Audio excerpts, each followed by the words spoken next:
vamos a estar platicando de la violencia familiar y cómo esto impacta en las infancias, provocando en los menores depresión, ansiedad y en casos graves hasta el suicidio.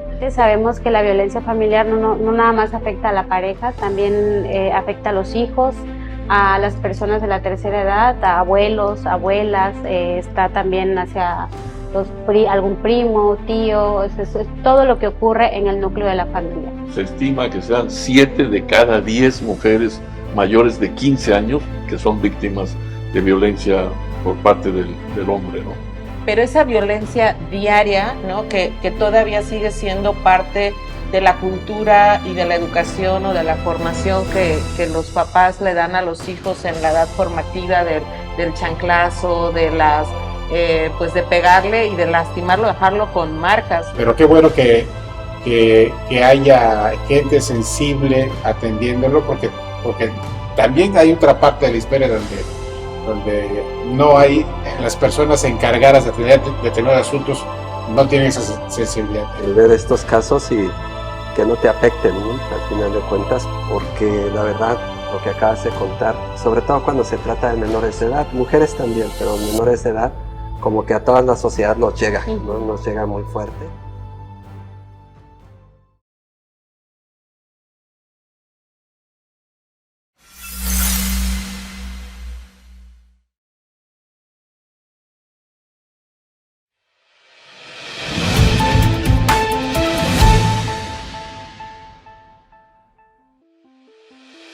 Bienvenidas y bienvenidos, estos son Los Otros Datos. Soy Janet Saldo y el día de hoy vamos a estar platicando de la violencia familiar y cómo esto impacta en las infancias, provocando en los menores depresión, ansiedad y en casos graves hasta el suicidio. Te invito a que dejes comentarios, a que compartas, a que le pongas me gusta a este programa, que nos ayudes a que esta información se distribuya en muchísimas más cuentas para que más personas cobren conciencia de lo que hoy podemos mejorar para hacer de esta una mejor sociedad. Vamos a iniciar primero que nada con un reportaje. ¿Qué está pasando en materia de violencia familiar? Para que nos sensibilicemos a esto que hoy nos toca a los adultos transformar.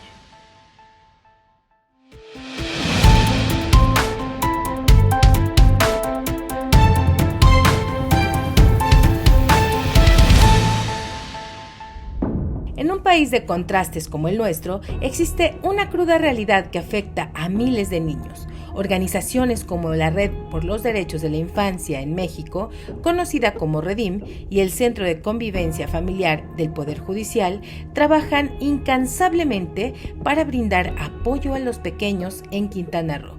Un centenar de niños son atendidos, pero las problemáticas que enfrentan son profundas y a menudo dolorosas.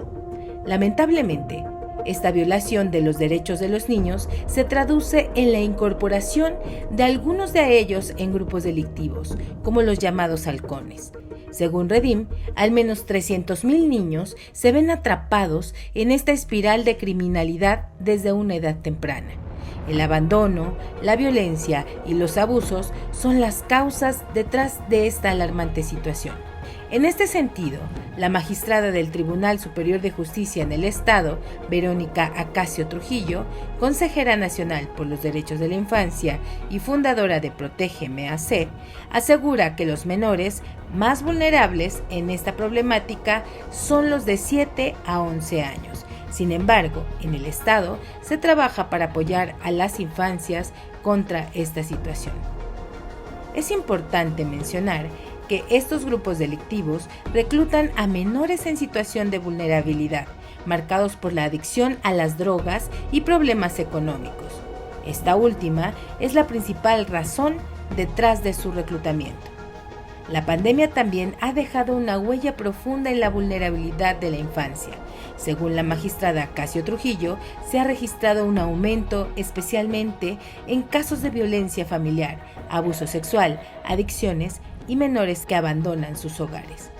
De acuerdo con cifras de REDIM, los niños que más sufren violencia en Quintana Roo tienen entre 12 y 17 años. El 80.5% de los casos de violencia familiar se concentra en este grupo de edad. En el año 2022 se registraron 510 casos de niños que fueron víctimas de violencia, de los cuales 483 correspondieron al género femenino y 27 al masculino. Con información de Click Noticias.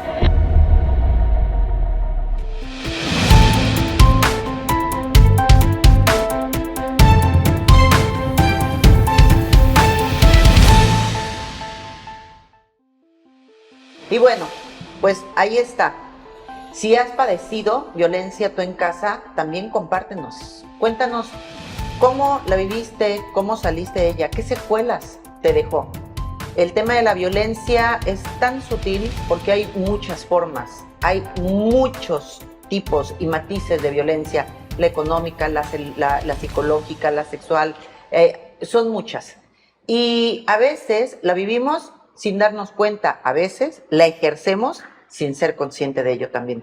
Vamos a platicar el día de hoy con la doctora en Anticorrupción y Sistemas de Justicia, Adela Jiménez, actualmente directora del Grupo Especializado en Atención de la Violencia Familiar y de Género, GIAVIC, en el municipio de Benito Juárez. Bienvenida, ¿cómo estás? ¿Qué tal? Buenas tardes. Buenas tardes. Sí, claro. Y bueno, pues el día de hoy, acompañada, por supuesto, aquí en la mesa con los protagonistas de este gran programa, este espacio para hablar de periodismo veraz, de datos veraces, de los otros datos, de esos que no hablamos regularmente, hoy con la violencia. Y bueno, arranquémonos con esto que nos comentabas tú, la violencia. ¿Qué es la violencia? ¿Qué es la violencia doméstica y qué tantos aspectos abarca y cómo está afectando nuestras infancias? Bien, tenemos una descomposición social o lo que es en el núcleo de la familia que está afectando de manera considerable lo que nosotros atendemos como institución. En la mayoría de los casos son la violencia doméstica, que como se le ha ido variando el nombre, en algún momento también decían violencia intrafamiliar, actualmente violencia familiar y ya también tipificado como un delito en el Código Penal. Y bueno, la violencia familiar no solo afecta a lo que es la pareja, porque eso era lo que se entendía con lo que es violencia intrafamiliar, lo que es el contacto entre la pareja, hombre-mujer. Sin embargo, actualmente sabemos que la violencia familiar no nada más afecta a la pareja, también afecta a los hijos, a las personas de la tercera edad, a abuelos, abuelas, está también hacia algún primo, tío, eso es todo lo que ocurre en el núcleo de la familia. La violencia está escalando y bueno, hoy vemos que llega hasta las mascotas. Pero hablando hoy en específico de la violencia intrafamiliar, vemos casos de bebés de meses que ya han incluso tenido que rescatar de ese espacio que tendría que ser el más seguro, que es el hogar, las manos y el cuidado protector de sus padres. ¿Desde qué momento, cómo van ustedes viendo estos casos? ¿Cómo ha ido creciendo? ¿Cómo ha ido transmutando esta violencia a lo que hoy estamos viendo? ¿Hasta dónde ha escalado? Me parece que todo el tiempo la hemos vivido desde hace muchísimos años. Sin embargo, es ahora que se ha estado visibilizando el tema y que muchas personas pues ya puedan detectar en qué casos se está sufriendo violencia y si realmente eso es violencia, si es violencia familiar, es violencia de pareja, incluso lo que teníamos acostumbrado a lo mejor a reprender a un menor con una chancla, con un cinturón, y que bueno, actualmente eso pues no se puede hacer porque la ley es muy precisa al referirte que todo lo que deje marcas en el cuerpo, todo lo que sea también alguna afectación psicológica, ya recae en un tema de violencia y que podríamos estar hablando de lo que es la violencia familiar.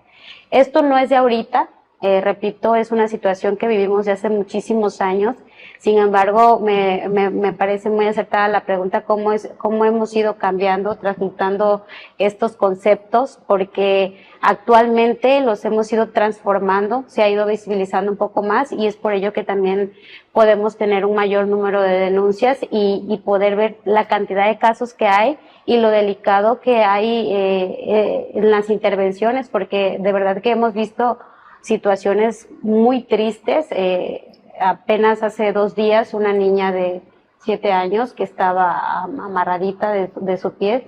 Entonces son situaciones que ya la gente está denunciando y que no se quedan callados, porque ya están dejando también de normalizar todas estas conductas que en un momento nos parecían normales. Como parte de la educación más que normales, ¿no? Como parte de la formación. Puede servir un dato que nos puede servir para contextualizar lo que está comentando.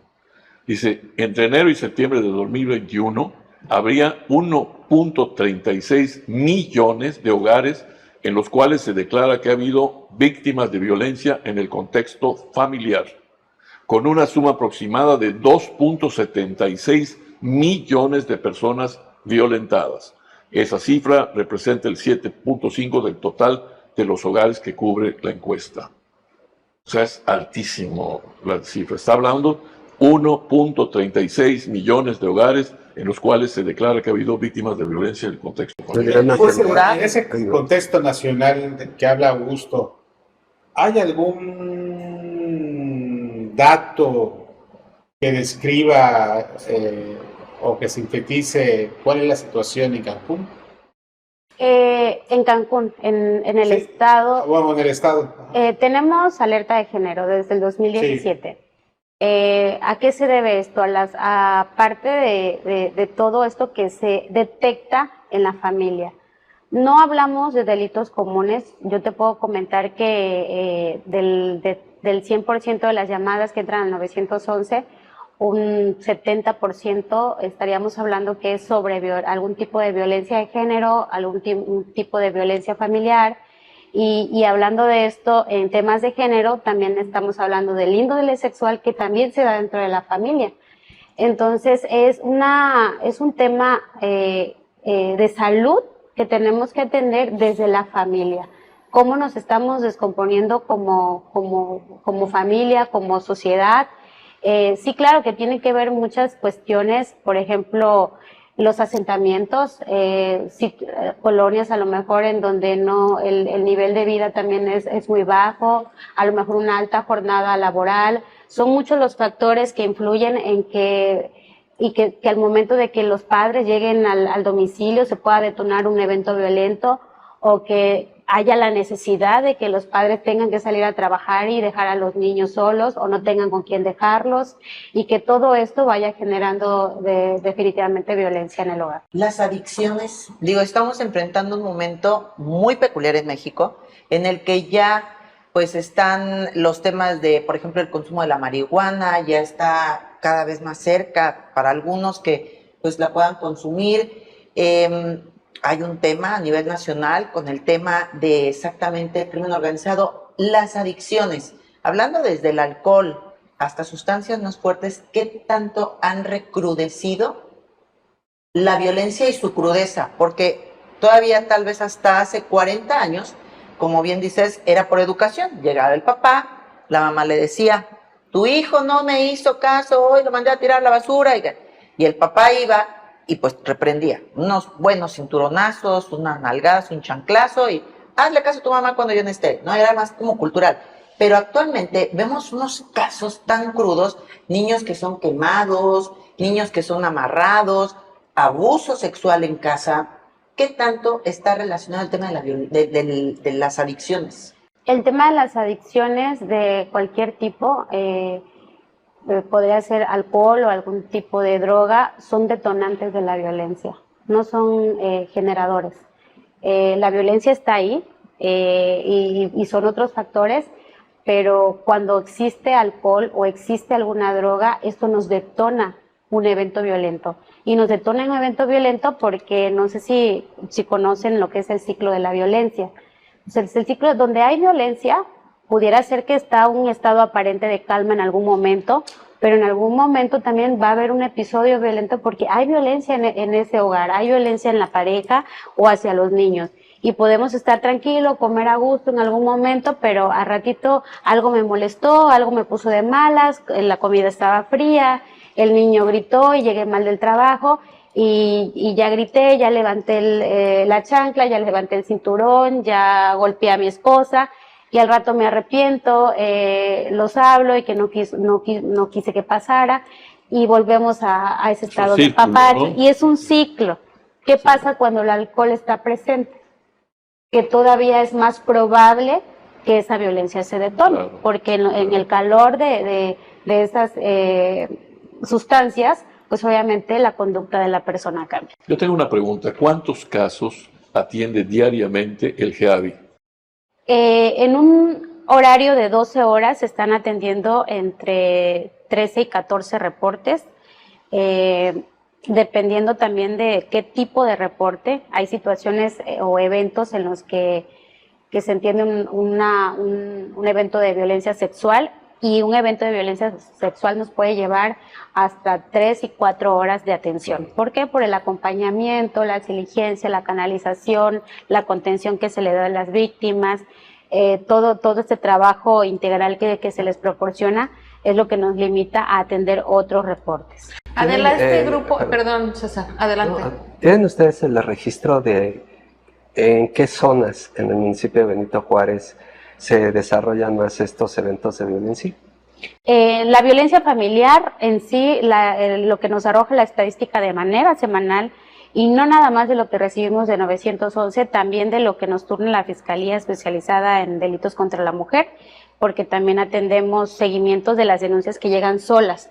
Siempre nos ha estado arrojando la región 259, de lo que pudiera abarcar la zona de Villa Sotoch, Paseo de las Palmas, la 107, que es Paraíso Maya, y bueno, otras zonas aisladas que de repente nos aparecen en la estadística, pero comúnmente son esas regiones donde los domicilios son pequeños, que eso sí, son generadores de violencia. Incluso, Ade, ustedes tienen mapeado que hay días en donde se genera más violencia, ¿no? Los fines de semana, los lunes. Cuéntanos un poquito cómo van identificando, porque el grupo que encabezas es, tengo entendido, es un grupo que está dentro de la Secretaría de Seguridad Pública del municipio, y ustedes se coordinan también con la Fiscalía y tienen toda esta red de, digamos, de seguimiento a los casos, ¿no?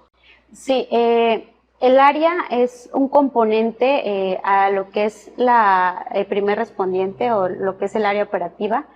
El trabajo que tiene que hacer sí o sí el policía de proximidad es todo lo que atendemos. Sin embargo, nosotros somos un área de apoyo técnico, de acompañamiento especializado para poder dar una atención más integral a las víctimas. Tenemos registros porque eso también nos da la oportunidad a nosotros de ir trabajando coordinación con instituciones, tanto para la mujer como para las que atienden con niños.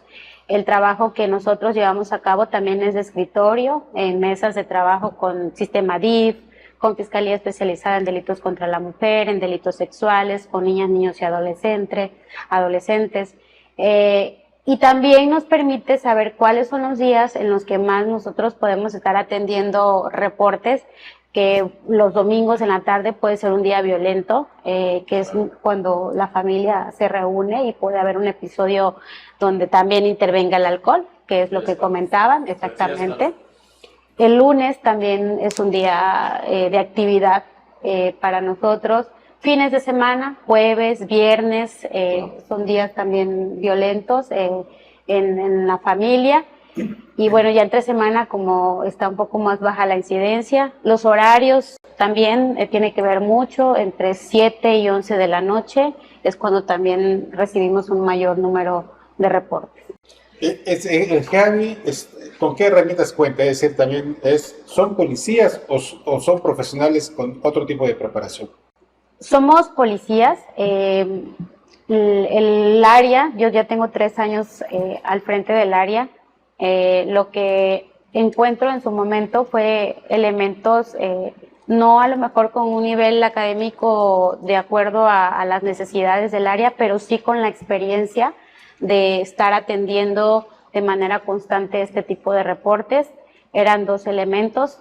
Y al día de hoy, bueno, la tarea que se ha estado haciendo durante todos estos meses de trabajo, pues justamente es ir perfilándolos al personal, capacitándolos, y los que se vayan integrando con un cierto perfil para dar una mejor atención. ¿Cuántos elementos conforman actualmente el GAVI? 35, entre 35, 36. Correcto. 36 conmigo. Sí, hay que considerar a la jefa. Pero sí, ya en lo que se ha ido integrando, se ha ido perfilando a la atención que el área necesita, porque no nada más ya es el trabajo de campo, ya se amplió a un área de atención multidisciplinaria. Estamos ubicados en la región 101, ahí tengo 2 psicólogas, 2 abogados que atienden a las personas para sesiones psicológicas, jurídicas, que es el tema que tenemos que atacar, porque lo de la calle es un trabajo reactivo. Nos sale el trabajo y siempre estamos como sobre la atención. Sí, sobre la atención, sobre resolver lo urgente, pero no, que no exactamente, pero no estamos atacando el problema de raíz. El problema de raíz, ¿cómo lo vamos a atacar? Con la prevención. Refugio. No tenemos refugio, trabajamos en esta situación, lo hacemos por medio de los institutos de las mujeres y por medio de DIF para lo que es el resguardo o refugio de las personas. ¿Decías que iban a atacar el problema de qué forma? El trabajo no se tiene nada más de forma reactiva, es como estar sobre el mal todo el tiempo, pero aquí lo importante es capitalizar todo esto que ya tenemos detectado de qué es lo que, cómo se genera. Es importante saber que es un tema de salud. Yo siempre insisto que esto es un tema de salud porque hay que ir de reeducación también con los hombres, con las mujeres, porque todo lo que nos ha acarreado a vivir estas situaciones, pues es las costumbres, el machismo. La cultura machista. Sí, la cultura machismo, y no nada más de los hombres, también de las mujeres, que esto es lo que nos está provocando todo esto, y apostarle mucho a lo que es al tema de salud mental, ¿no? Y la educación con los niños, sobre todo, y pues con los adultos, la reeducación. Justamente por ese tema cultural, pues obviamente los agresores son mayormente hombres. Pero, o sea, ¿han atendido ustedes casos en los que sea al revés? Sí, también tenemos mujeres que han sido agresoras, y sobre todo en tema también de niños y niñas. ¿Esto a qué nos remite? A hacer conciencia en el cómo la afectación sigue en ese ciclo en el que el hombre puede ejercer una violencia con la mujer, y la mujer lo que va a hacer es desquitarse y ejercer violencia con los hijos. Vamos a ir un corte. Aprovecha a hacer un reporte, Julio. Sí. Aprovechen, chicos, de una vez. Es un momento. Es el momento. No, vamos a un corte y por favor recuerda darle me gusta, compartir y comentar este programa. Si lo ves en diferido, de igual manera compártelo, porque esta es información que sirve. Puede salvar literal una vida. Si tú conoces los recursos jurídicos que hay, las instancias que hay en tu ciudad, porque esta está en el municipio de Benito Juárez, en Quintana Roo, pero averigua cuál es la que está en tu ciudad, en tu estado, para que si conoces algún caso lo denuncies y puedan intervenir en el momento, salvando la vida de un menor, de 2 menores, de una mujer, de un hombre, cuando hay una crisis, un pico de violencia, y posteriormente se pueda intervenir, como bien dice hoy nuestra invitada, dando seguimiento y atender la raíz, porque la violencia tiene una raíz y solo si se atiende se va a poder cambiar a otro estado. Vamos a un corte, regresamos y recuerda darle me gusta.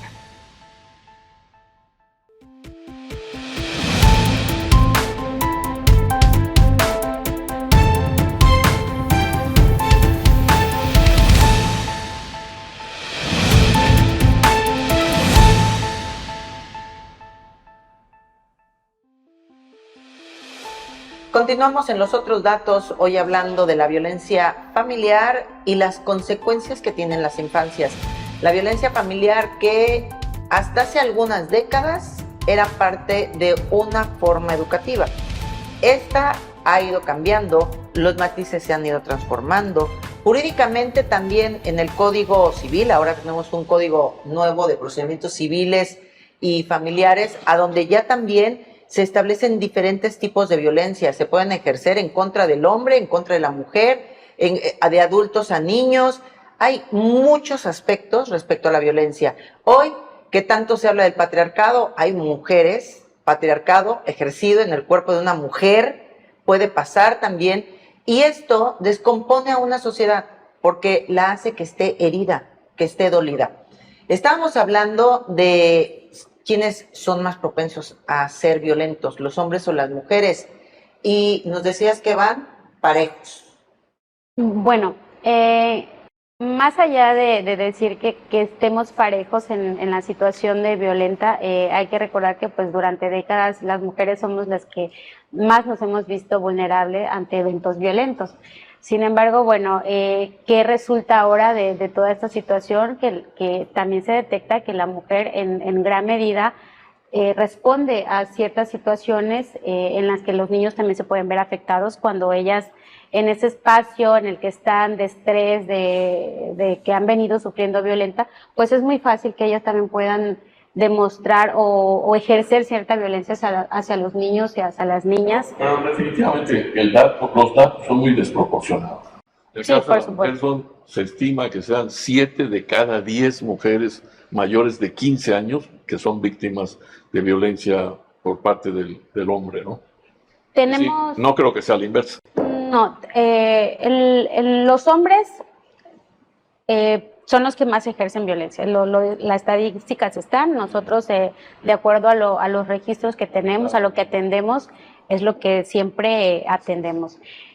Hombres violentos entre los 20 a 35 años, es la edad violenta para ejercer, de lo que atendemos, es cuando más se refleja que el hombre pueda ejercer violencia. Ya no entres en la estadística, Us. ¿Qué pasa? Ese es un dato curioso, porque aunque no hayan registros de personas mayores, no es porque no lo haya.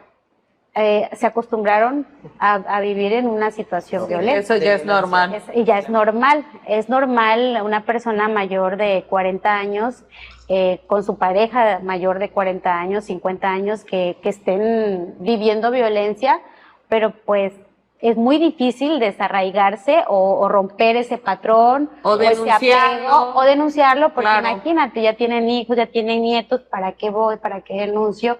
De verdad es muy raro una mujer mayor de 45, 50 años que haga una denuncia. Lo he visto, sí, contaditas, que tienen 20 años de casados y dicen, estoy cansada de lo que estoy viviendo, no es la primera vez, llevamos años, imagínense, 20 años, 25 años sufriendo violencia y nunca se había atrevido a denunciar. Y eso es lo que sucede en los matrimonios maduros, en donde no se denuncia la violencia todavía. Por eso la violencia se denuncia en las parejas, en las parejas jóvenes, entre 20 años a 35 años. Oye, Adela, el tema de la prevención de la violencia, en lo que pues desgraciadamente falta mucho por hacer porque nunca hay recurso, ¿no? Siempre, digamos, están en el tema de la inmediatez, de reaccionar a los llamados de atención, y estas áreas como la de prevención del delito, el área que tú encabezas, las propias áreas del DIF también que se dedican al tema de prevención, pues siempre están carentes de personal. Yo las experiencias que me ha tocado vivir con gente que pues conozco, ¿no? Casos que nos llegan también a nuestro medio de denuncias y dices, bueno, ¿y por qué no te has atendido? ¿Por qué no has ido? Yo hablaba el otro día de que la terapia debe ser parte de la canasta básica y desgraciadamente lo que mis compañeros aquí comentaban y coincidíamos es que pues no todas las personas tienen el recurso económico para poder ir a pagar una terapia psicológica privada, y entonces es donde recurren a las instancias de gobierno, pero que pues por la falta de personal o de presupuesto dedicada destinada a esas áreas de prevención no son tan, digamos, concurridas, ¿no? Ujú. Me parece también que no nos damos abasto y no sé si nos demos abasto en algún momento. Así como se va creciendo institucionalmente, la verdad es que el municipio es un monstruo y está creciendo también de manera exponencial. Ahora, a mí me gustaría preguntarte de la revictimización, porque socialmente está la parte de cuando te enteras, ¿no? Que a la vecina le pega, por mensa, que se deja, o porque a lo mejor engañaba al marido, o porque... Y entonces socialmente le imprimimos más dolor a esa persona que se encuentra literal en un hoyo sin ver la salida, porque a nivel cerebro ni siquiera entiendes qué te está pasando. Uh-huh. ¿Por qué te están haciendo? ¿De veras habré hecho yo algo? ¿Me lo merezco? ¿No me lo merezco? O sea, entra en un bucle muy feo de dolor la persona. No me pega porque me quiere, ¿no? No, ya, fíjate que yo padecí violencia, violencia. Entonces yo me acuerdo que antes, o bueno, a lo mejor la viví siempre desde casa, pero no era yo consciente de los matices de violencia. Cuando yo lo experimento consciente es porque ya tenía la mano encima y me pegaban. Entonces, yo antes de eso siempre pensaba, y cuando las mujeres les pegan, son por pendejas. Porque se dejan. No hay que pegarles y responder. Y cuando lo vivo, me pasa todo lo contrario. Me quedo callada, mis papás me decían denuncia, yo no lo voy a hacer. Y te empieza a surgir ese pensamiento de, ¿será que de veras yo hice algo? Y incluso las autoridades, muchas veces en aquella época, pues no existía el GAVI, pero me tocó ir al DIF y me decían, ¿hay testigos? No, es que es su esposo y pasó dentro, y si no hay ningún testigo no podemos hacer nada. Por eso es que decido estudiar Derecho.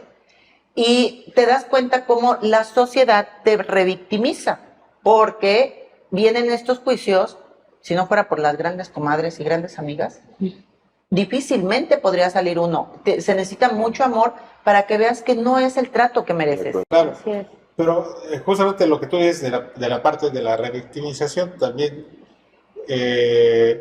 se da por la falta de sensibilidad de la autoridad que en ese momento conoce el caso.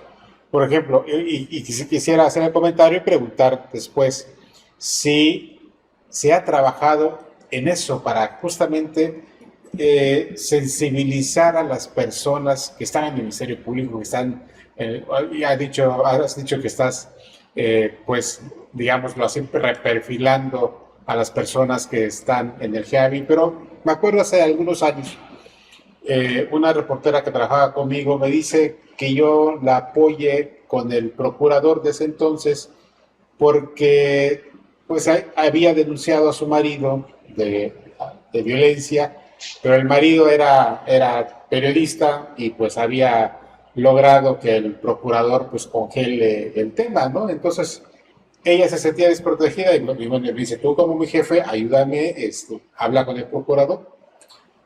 Y hablé con el procurador en ese entonces para tratar de destrabar el asunto y se destrabó. Pero el asunto es que el procurador dice, es que es lo común, dice, es que vienen a denunciar y luego se arrepienten.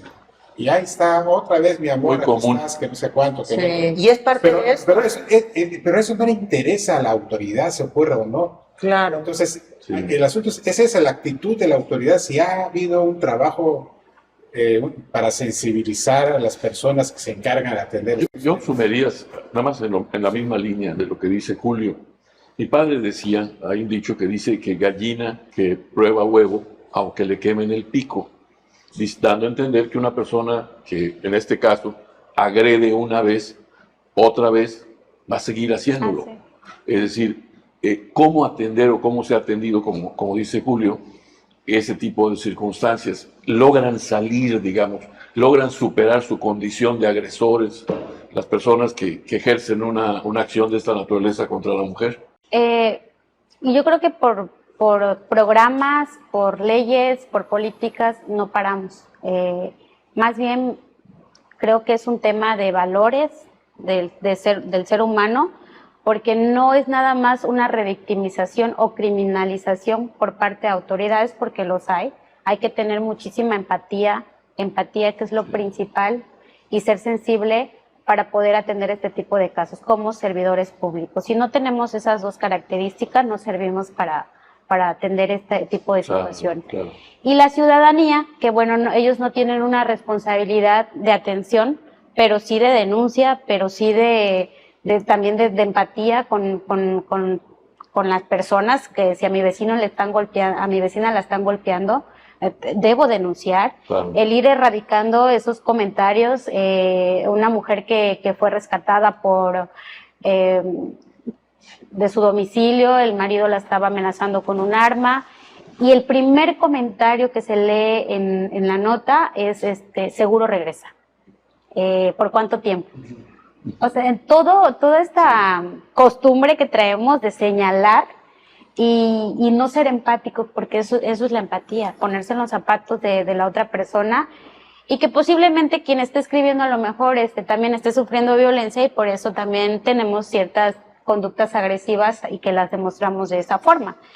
Eso también pasa con quienes sirven, con quienes atienden. Si no tenemos todo este trabajo, no paramos por capacitación. La verdad es que, y aunque no nos manden, nuestra obligación también es irnos preparando en todo esto para poder dar un mejor servicio. Y ¿quién es más responsable, como decía el procurador en ese momento, de poder decir, o sea, a él no le interesa si es cierto o no es cierto? Porque es algo que nosotros en el momento, en el primer contacto, no vamos a cuestionar. Es como un niño que me dice que fue abusado por su tío, por su abuelo, por su papá. Yo me quedo callada y no le sigo cuestionando hasta que no esté alguien del DIF o no estoy a solas con él. No tengo por qué cuestionarlo. Hasta que un médico, psicólogo, diga, el niño tiene tendencia a la mentira, el niño, que sea un perito quien realmente determine que esa conducta del menor pues tiene alguna tendencia a mentir. Adela, en este sentido, el grupo que dices que está conformado también por psicólogos, me imagino que llevan terapias, ¿no? ¿Sí concluyen las víctimas las terapias? Las víctimas, sí, normalmente lo que tenemos en estadística, una víctima toma entre 3 y 4 terapias. Ya es un tema personal, si ellas se sienten bien o desisten de la terapia. Creo que a lo mejor que hemos también platicado en muchas otras ocasiones, que la salud mental es tan importante que ir al psicólogo debe de ser algo normal, hasta para quien no sufra violencia. Solo por el hecho de estar atendiendo este tipo de casos, mi obligación es estar tomando asistencia psicológica para de cierta manera ir descargando. Y a veces solo vas por 2, 3 terapias y ya desistes. Ahora imagínate una mujer violentada que hay que estar con ella en un trabajo constante. Claro. Hay mujeres que no denuncian en un primer contacto y la invitamos mejor a tomar terapia, y a la segunda terapia nos dicen quiero denunciar. Entonces, para eso nosotros pues ya son datos efectivos de que el trabajo se está haciendo bien, porque algo se les movió y digo, sí, estoy sufriendo violencia. Cambiando de tema, ¿persiste la trata de menores en Cancún? La trata de personas es un tema no visible, pero que no es la esclavitud actual, es la esclavitud moderna. Eso es algo que nosotros debemos de estar conscientes, porque en su momento decíamos, nos imaginábamos la trata o la esclavitud con las cadenas, o una mujer que a lo mejor está siendo obligada a dar un servicio y te muestran las zapatillas. Eso para mí era la trata en algún momento, desconociendo ciertos temas, y hace algunos años. La trata al día de hoy no está visible, la podemos detectar, todos podemos detectar un tema de trata. Es muy difícil, pero no imposible hacerlo si ponemos especial atención con quien esté a nuestro alrededor, y puede ser un niño, una niña, una mujer que incluso esté trabajando de manera normal y no sabemos si la están obligando a hacerlo. También hay casos de madres que ofrecen a sus hijas o a sus hijos, ¿no? O sea, se ha sabido de ese tipo de casos, ¿no? Sí, hay una línea muy delgada para ese delito, es muy amplio y no lo podemos determinar desde una primera identificación o un primer dato que tengamos, porque para que se dé el delito tiene que haber ciertas etapas de cómo tú captas a una persona, de dónde lo estás captando, el medio de cómo lo estás trasladando, quién lo recibe y para qué lo recibes. ¿Cuáles son los fines de esta captación que estás haciendo con esta persona? Adela, en los años que llevamos platicando de este trabajo que has venido haciendo, que yo siempre le digo que soy su fan porque yo no tendría la capacidad emocional para poder estar gestionando todo lo que ve diariamente, claro, ¿no? El tema del sentimiento de la injusticia a mí me invade y me da muchísimo coraje. Yo digo, ¿cómo no te madreaste a fulanita de tal que tenía amarrada? O a fulanito.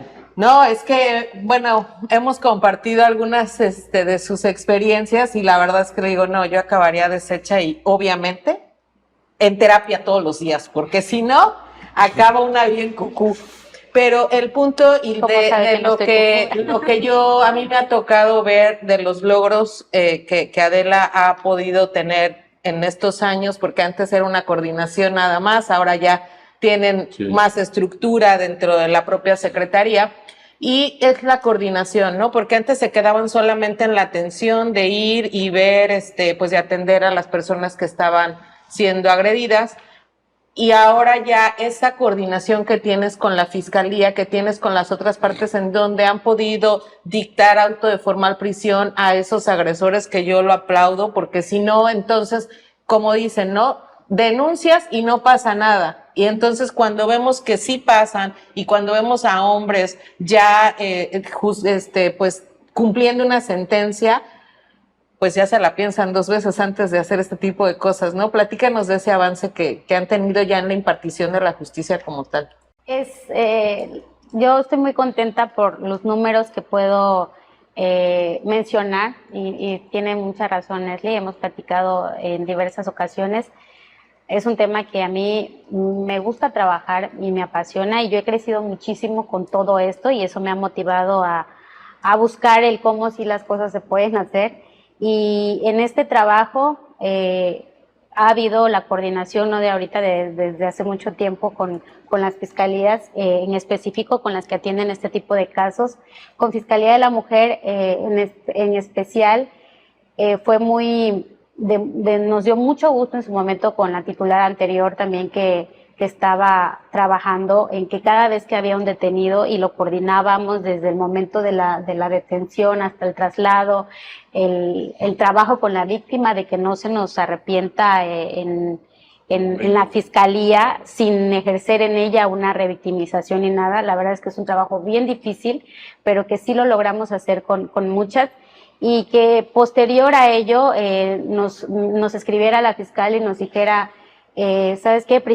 Pasó control de detención, ya hay prisión preventiva por lo menos por 2 años.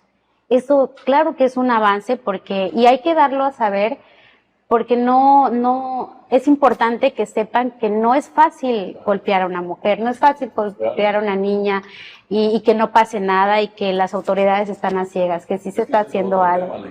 Así es. Entonces sí fueron muchas, llevamos un número bastante bueno de detenciones en las que se ha logrado prisión preventiva a los agresores y que bueno, ya la Fiscalía da seguimiento a las carpetas, pero que por lo menos digo, bueno, con 2 años sabemos que sacamos a esta mujer de ese espacio violento y no sabemos, contestando a la pregunta de hace un momento, si esto pueda reeducar al hombre. No sabemos si él salga a lo mejor con un cambio y que eso ya le toca al gobierno estatal, porque traen también sus programas de reeducación para hombres agresores, que ya no nos toca a nosotros porque no podemos ser juez y parte, pero que sí también se trae un trabajo con ellos en los centros donde están recluidos, para ver el cambio de la conducta. Yo te podría decir, no, efectivamente ese dicho es muy bien dicho de que alguien que ya trae algo, pues es muy difícil que lo cambie, pero no imposible. También se ha hablado de hombres que se han podido reeducar hace 1 año y medio que estuve en Oaxaca compartiendo información con otras unidades de género ahí en el estado de Oaxaca.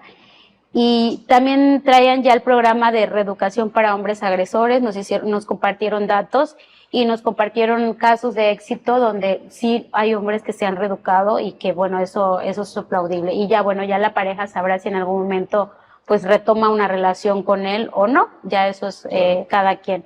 Pero en el tema de delitos sexuales, también hemos en la medida de lo posible trabajado con detenciones. Es un poco más difícil porque son delitos de realización oculta, que Sí. difícilmente encontramos un hecho flagrante, pero que también hemos encontrado el mecanismo de poder hacer las puestas a disposición y que un número grande de agresores estén recluidos. Adela, en cuanto a la violencia que se ejerce a los menores, en este caso, pues no siempre es el papá, ¿no? Aquí también están involucradas las mamás. ¿Qué pasa en los casos de violencia, de agresión física? Digo, por el tema obviamente de las noticias nos enteramos de casos muy alarmantes, ¿no? Cuando es un caso así excesivo como el de encontrar a un niño amarrado o del niño que denuncia con el maestro el abuso sexual que estaba padeciendo por parte del padrastro, o sea, este tipo, pero esa violencia diaria, ¿no? Que todavía sigue siendo parte de la cultura y de la educación o de la formación que los papás le dan a los hijos en la edad formativa del chanclazo, de las pues de pegarle y de lastimarlo, dejarlo con marcas, ¿no? Y que todavía lo ven como normal por parte de su educación. Es que a mí me toca educarlo. ¿Sí se sanciona este tipo de casos? ¿Sí se llega a denunciar o sigue siendo parte de la vida normal y de la educación? Está muy arraigado. Se toman acciones. Aquí voy a hacer un comentario de una persona que nos decía muchas veces se demerita el trabajo. Yo creo que hasta por ser un área de género se demerita también el trabajo. Imagínense lo que todavía no logramos erradicar. Decir, no, ustedes solo abordan a víctimas. Le digo, no es un trabajo solo de abordaje de víctimas, es el trabajo minucioso que tenemos que hacer en cada caso en concreto. El personal que está en campo no tiene una receta, no tiene un libro de recetas donde si el niño lo encontré así, ¿qué es lo que tengo que hacer? No, es un trabajo en equipo donde conozco cada caso en particular, donde siempre tengo que estar enterada de todo lo que sucede para saber cómo atenderlo. Desde que el niño lo encontramos con un rasguño, que a lo mejor no le encontramos a lo mejor una marca en el cuerpo corporal, pero el niño lo vimos en un estado depresivo donde sí tiene él una violencia psicológica. ¿Y quién ejerce? No, la mamá y esto. Bueno, ¿qué tenemos que hacer? Si bien no podemos nosotros tener la determinación en ese momento, abre una carpeta de investigación con un informe policial, pero sí apoyarnos con sistema DIF, quienes al final de cuentas tienen el trabajo social y la obligación sí de hacer un trabajo de campo también y ver cómo está viviendo esa persona, porque a lo mejor no sabemos si mamá también está sufriendo violencia, está dañada emocionalmente y eso también implica ese estado violento hacia los menores.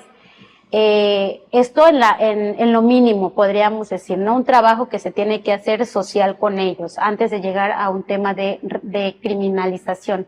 ¿Cuál es el caso más impactante para ti que te ha tocado atender en el tema de menores? En el tema y ya para concluir con esto, en el tema de las mujeres que ejercen cierta agresión con los niños, nos ha tocado en temas sexuales donde las mujeres no denuncian y saben que su pareja está ejerciendo violencia sexual con la niña, con el niño, y por esta cultura no denuncian.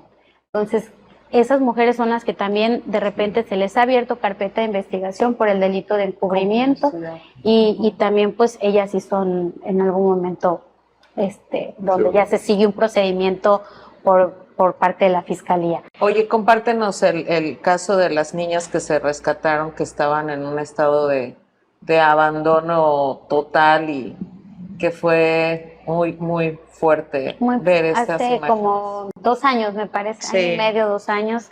La mayoría de los casos fuertes que vivimos, la verdad es que no se me borran de la cabeza. Me dicen a veces mis compañeros, nos llega a veces algún requerimiento por parte de la Fiscalía y, ya sé de qué caso es. Y dice, pues, ¿cómo te acuerdas?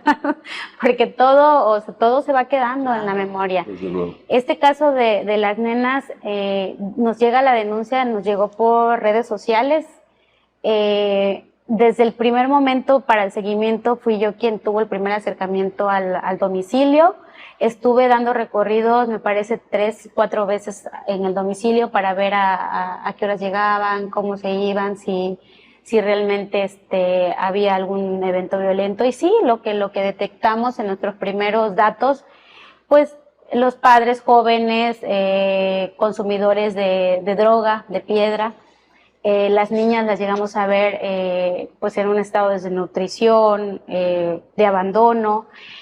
Y bueno, cuando ya una vez palpado todo esto, que coordino con DIF para el acompañamiento, coordino con Cruz Roja, también para que tuviera la disponibilidad de dar una asistencia a las niñas, es cuando tomo el atrevimiento de entrar al domicilio, tocar a la puerta, cerciorándonos de que ya estaban ahí. Cuando ella abre el domicilio, la verdad es que el lugar estaba terrible, insalubre, pero de una manera, de verdad, muy feo para 2 niñas que estaban ahí.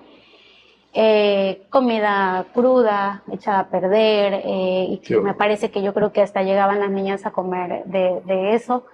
Las niñas, pues inmediatamente fue a agarrar a las niñas, ya teníamos una ambulancia afuera. La ambulancia, los paramédicos revisan, las niñas traían contusiones viejas, o sea, golpes que se habían golpeado quizás y nos las llevaron a un médico, ahí se fueron.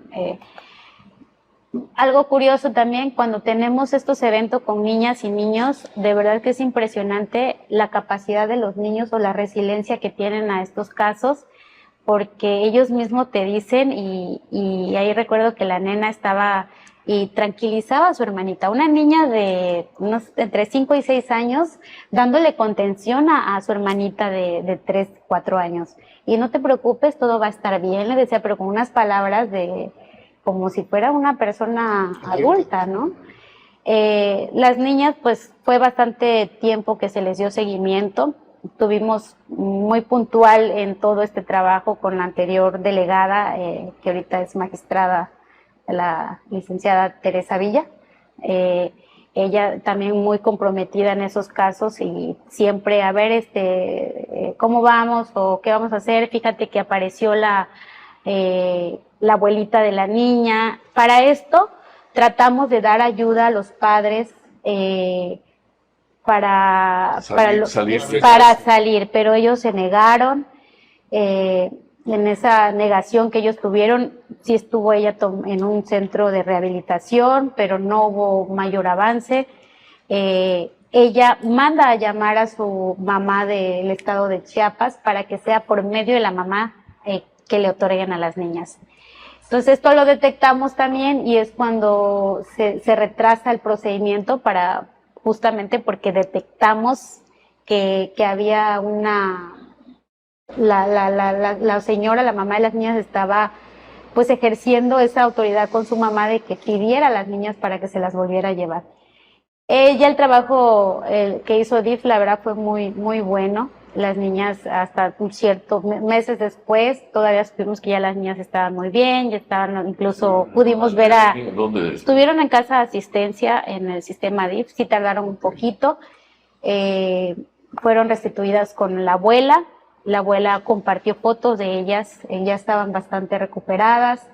Una de las cosas obviamente que se le pidió es que no hubiera contacto con la mamá por ciertas situaciones. Sí. Y bueno, ya el caso de los padres pues también fueron turnados para seguimiento, pero ya es un tema también de voluntad de ellos de de querer recuperarse o continuar en las adicciones, que al final no los podemos obligar. Adela, no sé si exista este dato, pero lo pregunto. ¿Cuánto tiempo tarda una familia, vamos a limitarlo a mamá, hijos, en rehabilitarse de primero salir de un clima de violencia y después rehabilitarse, no sé si sea la palabra correcta, pero rehabilitarse, curarse emocionalmente de ese trauma? Híjole, esa pregunta sí es muy difícil de contestarla porque no todos tenemos la misma capacidad. sí, ¿no? la de misma, recuperación. no quería decir capacidad, pero al final sí es eso, las mismas capacidades de poder enfrentar ciertas cosas, porque todo tiene que ver con patrones que seguimos desde nuestra niñez. A lo mejor ciertas situaciones violentas que vivimos de niños y que al final seguimos buscando eso en la vida adulta. Entonces continuamos con esos patrones y no sabemos si en esas terapias qué tanto nos pueda llevar a que podamos recuperarnos de ciertas cuestiones que vivimos en la niñez. Entonces es muy difícil decir que no es la misma resiliencia que tiene Nesli a la que tengo yo, a la que tiene alguien más. Pues chicos, se acabó el tiempo.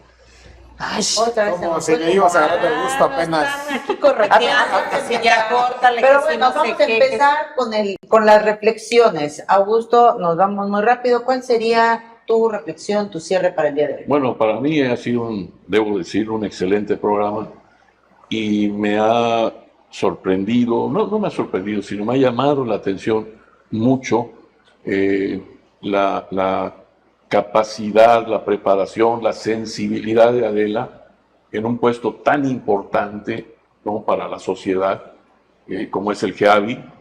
De verdad lo digo abiertamente, me siento tranquilo como ciudadano de que haya personas como ella a cargo de instituciones que resultan tan importantes para nuestra sociedad, para nuestros niños, para nuestras niñas, para nuestros adolescentes, para las mujeres que son víctimas de violencia intrafamiliar. ¿Verdad? Un gusto enorme y ojalá que siga haciendo esa buena labor el GEAVI. Gracias. César. Y la capacidad que debes tener, Adela, ¿no? Para ver estos casos y que no te afecten, ¿no? Al final de cuentas, porque la verdad, lo que acabas de contar, sobre todo cuando se trata de menores de edad, mujeres también, pero menores de edad, como que a toda la sociedad nos llega, ¿no? Nos llega muy fuerte. Entonces, la verdad es que contar con grupos como el tuyo, que son recientes además, ¿no? Para todo el fenómeno de la violencia, me resulta extraordinario. Julio. Sí, en lo mismo, qué bueno que aún en un ambiente de carencias presupuestales, lo decía Adela, el monstruo que es Cancún, haya aún con esas limitaciones personas preparadas y dispuestas a enfrentar situaciones de este tipo y atenderlas y darles pues la mejor solución posible, ¿no? Porque no podemos hablar de una solución definitiva porque no depende totalmente de Adela y de su personal, sino depende también de las víctimas en este caso, ¿no? Pero qué bueno que haya gente sensible atendiéndolo, porque también hay otra parte de la historia donde no hay, las personas encargadas de tener asuntos no tienen esa sensibilidad. Qué bueno que en este caso se haya buenas noticias en ese sentido. Nesli. Bueno, pues yo reconocer el trabajo de Adela, efectivamente, ojalá existieran muchos más funcionarios con esa responsabilidad, con esa capacidad, porque aparte de todo también el tema de que siempre te has venido capacitando, ya hoy con un doctorado, y esa parte, pues, así debería de ser en todas las áreas del gobierno, ¿no? Así debería de ser. Un funcionario es aquel que está al servicio de la sociedad, es un verdadero funcionario.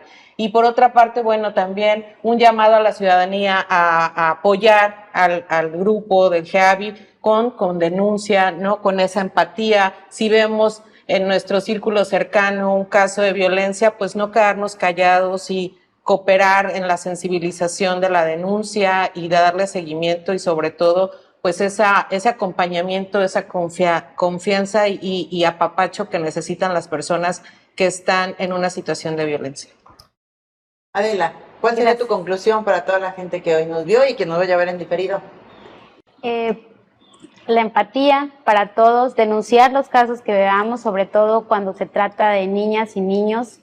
Definitivamente si queremos transformar todo esto que nos está ahorita en este momento ocupando en decir cómo vamos a atender, cómo vamos a prevenir y demás, por donde tenemos que pensar es específicamente y especialmente por los niños y las niñas. Si no los educamos, si no los atendemos, si no los cuidamos, y no nada más a la familia, también en la escuela, a los vecinos, siempre cuidar de ellos, yo creo que en un futuro estaríamos cambiando lo que está sucediendo en la sociedad.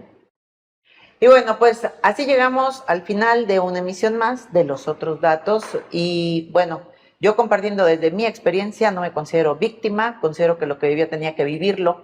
Y pues a hombres o mujeres, porque creo que jala parejo el asunto, pueden vivirlo de cualquier manera, háganse responsables, tomen el control de su vida para que no tenga que ser una policía, no tenga que ser una persona más quien venga y te defienda. Tú sepas poner tus límites y proteger y salvaguardar tu integridad.